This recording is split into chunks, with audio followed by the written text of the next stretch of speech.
11절 말씀은 제가 예전에 암송을 하면서 암송이 참 길다라고 생각하면서 외웠던 그러한 말씀 중에 하나입니다. 이것을 외워야지만 밥을 먹을 수 있다 수련해가지고 해갖고 막 외웠던 그러한 말씀인데요. 근데 오늘 이 말씀은 고난 중에 있는 그러한 성도에게 주시는 말씀 중에 나와 있는 그 말씀이 바로 오늘 베드로전서 4장 11절 이 말씀이었습니다. 우리가 또 봉사할 때는 이렇게 하라라고 우리가 많이 배우고 또 암송하고 우리가 보았던 그러한 말씀 중에 하나입니다. 어제 말씀에서 사도는 실제 고난 속에서 살아가는 것에 대하여서 성도들에게 또한 우리에게 말씀하였습니다.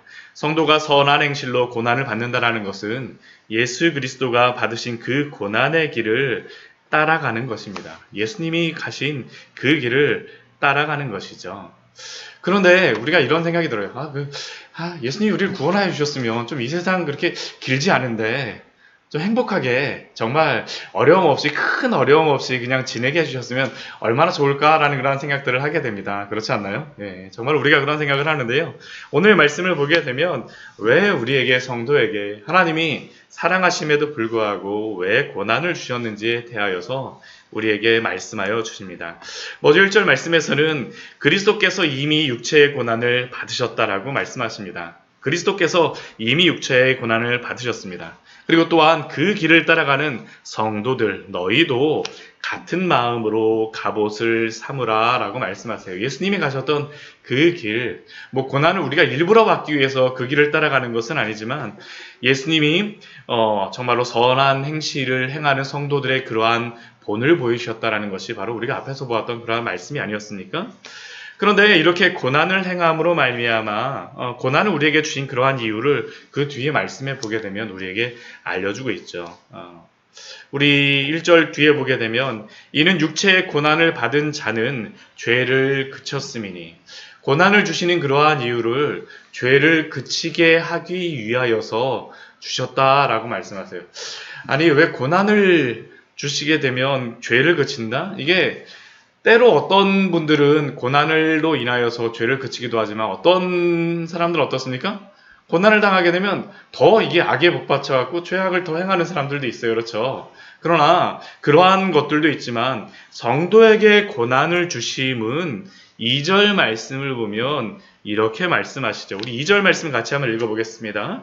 그 후로는 다시 사람의 정욕을 따르지 않고 하나님의 뜻을 따라 육체의 남은 때를 살게 하려 함이라. 우리에게 고난을 주시는 이유는 다른 것이 아닙니다. 우리가 사람의 정욕을 따르지 않고 우리가 죄의 길에 따라가서 열심히 그냥 세상이 원하는 대로 살고 난 다음에 우리가 드는 그러한 생각들 중에 하나가 무엇입니까? 참 허무하구나라는 것들을 우리가 갖게 되지 않습니까? 우리가 이 세상에 아무리 세상에 좋은 것들을 다 취한다라고 하여도 육체의 우리의 욕망들, 정욕은 우리의 마음속에 일어나는 갈증들입니다. 죄악을 행함으로 말미암아 우리에게 기쁨들이 있잖아요. 그러한 것들을 행함으로 우리에게 갈증들을 채워주죠. 우리의 육신의 그러한 갈증들을 채워주죠. 그러나 그러한 것들을 아무리 마시고 아무리 취한다라고 해도 또 다른 갈증이 우리 안에 있지 않습니까? 그것을 아는 거죠. 고난을 통하여서 이것을 깨닫게 하시는 겁니다. 사람의 정욕을 따르지 않고 그 고난을 통하여서 그 세상의 그러한 욕망들, 갈증을 따른다라는 것이 무엇인가를 알게 해주세요. 그러므로 말미암아 우리에게 무엇을 따르게 하십니까? 우리가 참된 것을 따라야겠구나라는 것을 하나님께서 고난을 통하여서 알게 하여 주시는 겁니다. 이게 아니라는 것이죠. 이게 아니라는 것이죠. 하나님의 뜻을 따라 그래서 육체의 남은 때를 살게 하려 함이라. 육체의 남은 때를 하나님의 뜻을 따라서 살게 하려 하시는 겁니다. 죄에 대해서 보게 하시고 겸비케 하심으로 말미암아 죄악을 따라가는 것이 아니라 하나님의 뜻을 따라 살아가는 것이 정말로 참된 기쁨이라는 것을 알게 하시죠. 그래서 3절 말씀은 이렇게 말씀하십니다. 너희가 음란과 정욕과 술취함과 방탕과 향락과 무법한 우상 숭배를 하여 이방인의 뜻을 따라 행한 것은, 우리가 이 세상에 따라가는 그러한 여러 가지 정욕을 이야기할 때 성경에서 이것을 계속적으로 반복해서 말씀하시죠. 로마서나 갈라디아서나 우리의 죄악의 그러한 모습이 무엇인가? 음란함들을 따라가지 않습니까? 세상은 음란함들을 좋아해요. 쾌락, 눈에 보이는 짜릿함들을 따르죠. 정욕, 마음의 갈증이 일어나는 것들을 계속 취합니다. 또 더 즐겁게 하기 위해서 무엇을 합니까? 부어라, 마셔라, 하루 종일 밤을 새도 또 새벽에 또 여는데 어딨어 하면서 막 또 따라가지 않습니까? 방탕함들이 따라오죠. 우리의 향락, 육신의 향락을 즐거워합니다. 그런데 이러한 것들은 이 시대에 보게 되면 다 우상숭배하고 연관되는 그러한 모습들이었습니다. 이게 꼭 지금 이 시대 오늘날에는 이것을 우상숭배라고 하지는 않지만 성경에서 말하는 그러한 우상숭배의 근본적인 것은 무엇이냐면 자기 사랑입니다. 내가 좋아하는 것을 추구하는 것들. 이러한 것들이 우리의 마음속에서 좋잖아요. 음란하고 정욕하고 술 취하고 방탕하고 향락, 내 것을 따라서 마음대로 살아가는 그러한 우상숭배들. 그런데 그러한 모든 것들이 다 무엇입니까? 이방인의 뜻이죠. 우리 앞에 2절에서는 하나님의 뜻이 나오고요. 3절에서는 이방인의 뜻이 나옵니다. 하나님의 뜻과 이방인의 뜻이 너무나도 달라요. 그러나 이 이방인의 뜻을 따라서 지금까지 살아온 것이 어떻습니까?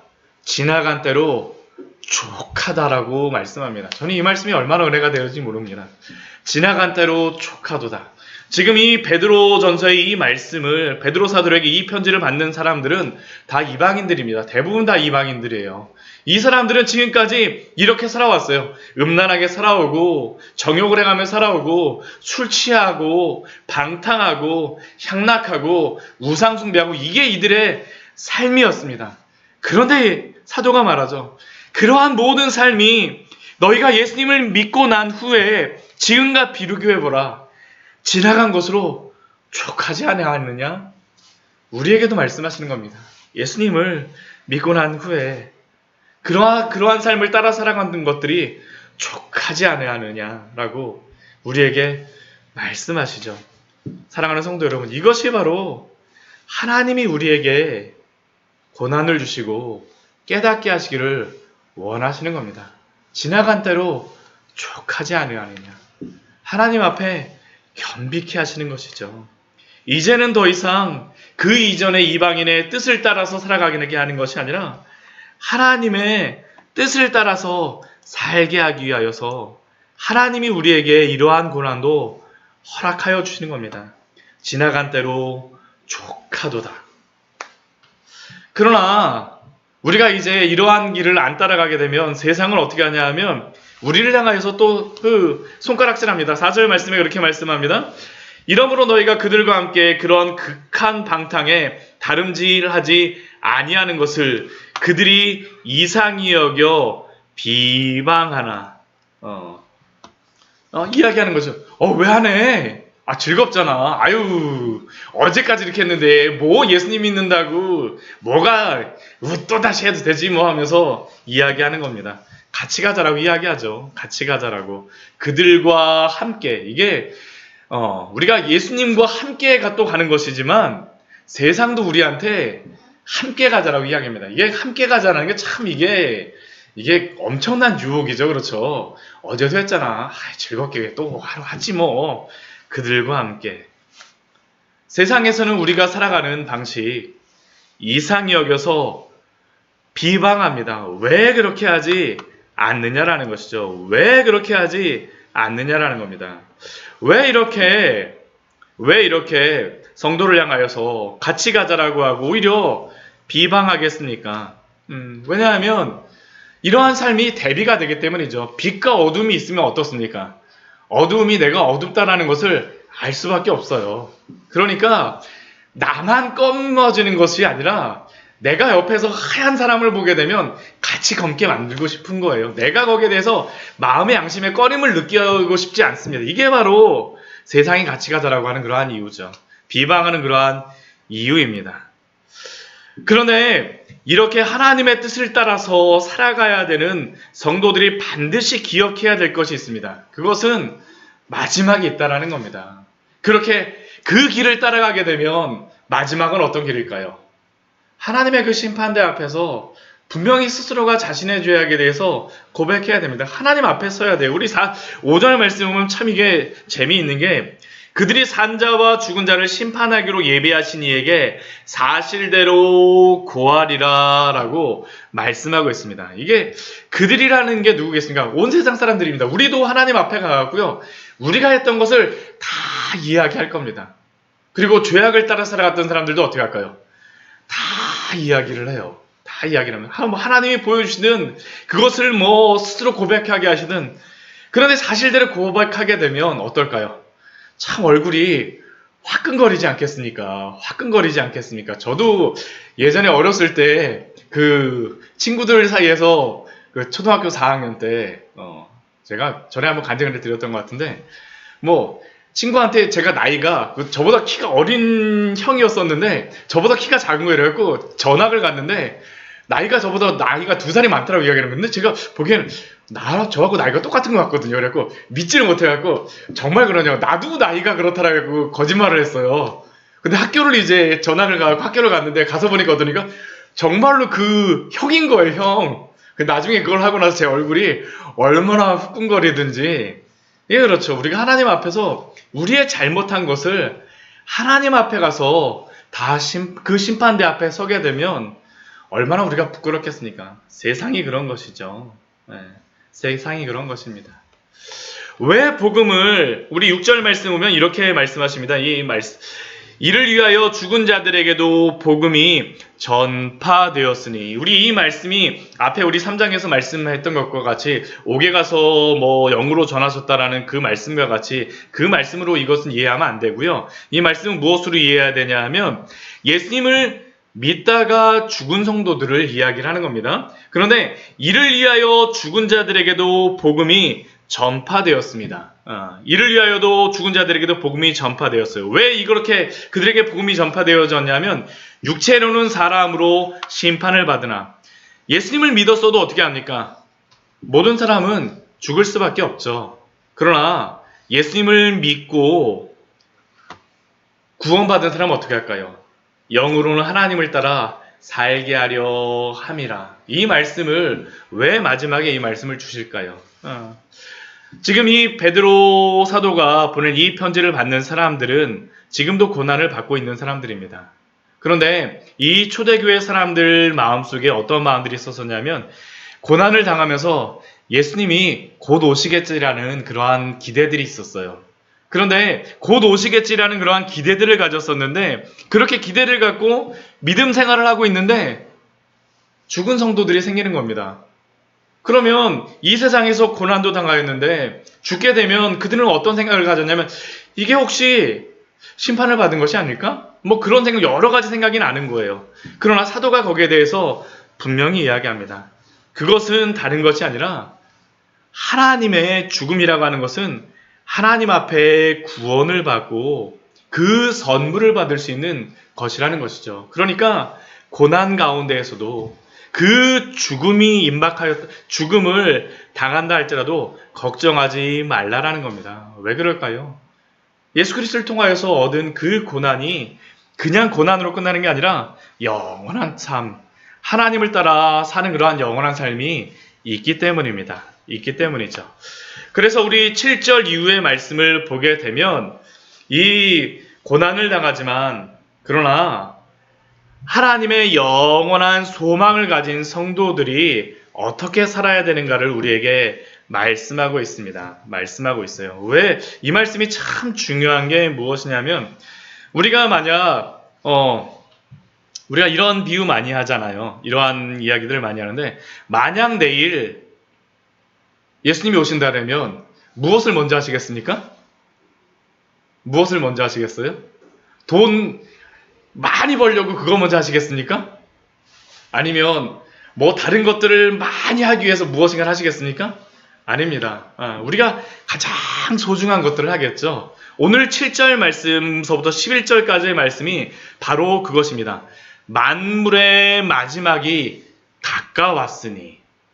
성도들은 항상 마지막을 앞두고 살아가는 그러한 사람들이라는 겁니다. 말세를 성경에서 말세라고 이야기하는 의미가요, 예수님이 재림하시는 그때만을 이야기하는 게 아닙니다. 말세는 다른 것이 아니라 예수님이 초림하시고 나서 그 예수님이 재림하실 때까지의 그때가 바로 말세입니다. 예수님이 언제 오실지 몰라요. 예수님이 언제 오실지 모르니까 언제든지 예수님이 오시는 때입니다. 그러니까 오늘도 무엇입니까? 말세입니다. 만물의 마지막이 항상 가까이 오는 때예요. 그러면 만물의 마지막이 가까이 왔으면, 만약 내일 예수님이 온다면 무엇을 하겠습니까? 이게 7절서부터 그 이후에 우리에게 주시는 말씀입니다. 첫 번째로 무엇을 하시냐면요, 정신을 차리고 근신하여 기도하라라고 말씀하시죠. 이 세상에서 술 취하고 방탕하는 것으로 살아갈 이유가 없습니다. 그렇죠? 내일 예수님이 오시는데 그걸 기대하면서 우리가 당장 거룩하게 오늘이라도 준비하죠. 그렇죠? 기름이 만약 없는 거 보면 어떻습니까? 오늘이라도 기름이 어떻게든지 간에 준비해야 되는 것 아닙니까? 정신을 차리고 근신하여 기도하라. 또 두 번째는 무엇입니까? 뜨겁게 서로 사랑하라. 그렇죠? 사랑하는 사람과 함께 있고자 하지 않겠습니까? 가장 마지막에. 모든 영화, 말세에 나오는 영화 보면 다 그렇더라고요. 그렇죠? 이 모든 사람의 마음인 겁니다. 뜨겁게 서로 사랑할지니. 사랑은 허다한 죄를 덮느니라. 우리가 고린도전서 13장 말씀에서도 보았지만 하나님의 나라는 사랑의 나라입니다. 뜨겁게 서로 사랑함으로 오늘도 살아가십시오. 또 세 번째 무엇입니까? 사랑하기 때문에 대접할 때에도 원망 없이 하는 겁니다. 대접하는 사람도 원망 없이 하고요. 대접을 받는 사람도 어떻게 합니까? 감사함으로 받는 것이죠. 대접을 받을 때에도 이러한 마음들이 들어요. 저 사람이 이게 뭐 교만한 마음으로 또 하는 게 아닌가 하고 또 이렇게 또 색양력을 끌어끼는 경우도 있습니다. 그렇게 하지 말라는 겁니다. 대접을 하는 사람들도, 대접을 받는 사람들도 원망 없이 기쁨으로, 감사함으로 하라는 겁니다. 우리 10절 말씀은 또 무엇입니까? 선한 청지기 같이 봉사하라입니다. 서로 봉사하라. 이게 모든 사람이 다 은사를 하나님이 주신 것이 있어요. 그렇죠? 모든 사람에게 다 주신 은사가 있습니다. 저희 딸들을 보면 제가 항상 느끼는 게 뭐냐면, 보영이하고 서영이하고 딸들밖에 없는데도 둘이 자매인데도 왜 그렇게 틀린지 모르겠어요. 그런데 그렇게 틀린데도 그 둘이 같이 있으니까 어우러지는 게 있습니다. 그렇죠? 각각 주신 은사대로 선한 청지기 같이 우리에게 주신 그것으로서 봉사라는 것입니다. 말할 때는 어떻게 합니까? 우리 11절 말씀 보면 누가 말하려면 어떻게 말하는 것 같지요? 하나님의 말씀을 하는 것 같이 거룩하게. 또 봉사하려면 어떻게 합니까? 하나님이 공급하시는 힘으로 하는 것 같이. 우리의 힘으로 하면 지쳐요. 그렇죠? 내가 이만큼 했는데 저 사람은 왜 이걸 안 해주지 하고 원망과 불평이 일어날 수밖에 없습니다. 그런 게 아니라 하나님이 공급하시는 힘으로 하나님의 말씀을 하는 것 같이, 이러한 것을 통하여서 무엇을 드러내라고 합니까? 하나님의 영광을 드러내라고 하죠.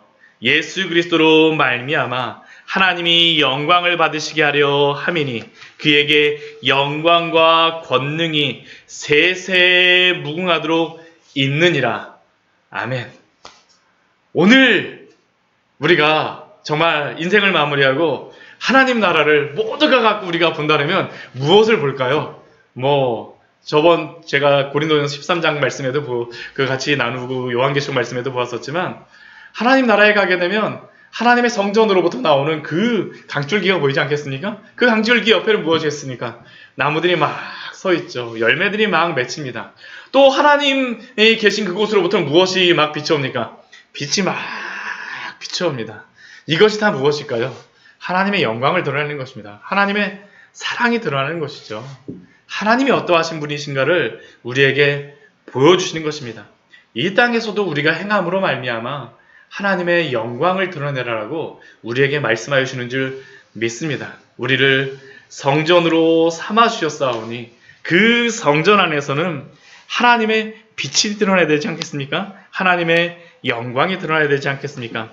오늘도 하나님의 영광과 권능이 권능을 우리도 보고 또한 우리가 보았던 그 영광을 세상 모든 사람들에게도 비치게 할 수 있는 아름다운 그러한 빛과 소금으로 살아가신 우리 귀한 성도님들 되시기를 축원합니다. 같이 기도하도록 하겠습니다.